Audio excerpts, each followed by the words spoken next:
Tennessee's abortion ban officially going into effect today. This ban is not only impacting those looking to get an abortion, but those struggling with fertility.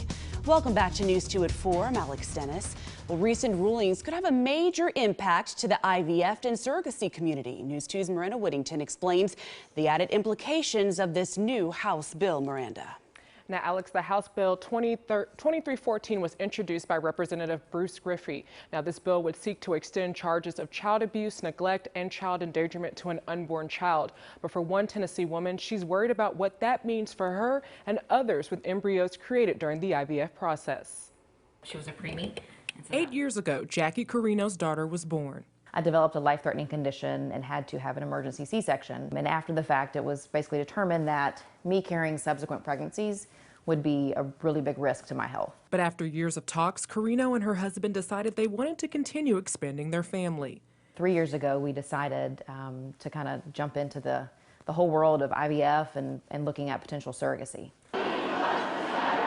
Last Friday, the Supreme Court decided to overturn Roe v. Wade, bringing other concerns to Carino. When legislation comes out like this, every word matters. Carino began researching Tennessee laws and discovered House Bill 2314. The proposed bill by Representative Bruce Griffey would seek to extend charges of child abuse, neglect, and child endangerment against an unborn child.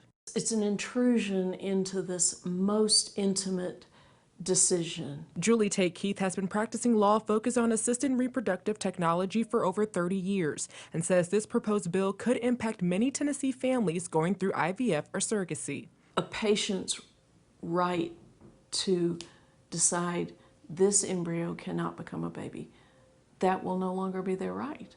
Tate Keith believes it also brings real concerns about who is at fault when it comes to what happens to embryos. If the parents decide, no, that embryo has significant genetic defects and we're going to discard it, they could face criminal charges. As of late March, no action has been taken, but Carino is worried about what could happen next here in Tennessee. I really hope that the people who are reviewing that take a step back and really look and understand the situation and look at the IVF community and say, you know, we need to clarify language here.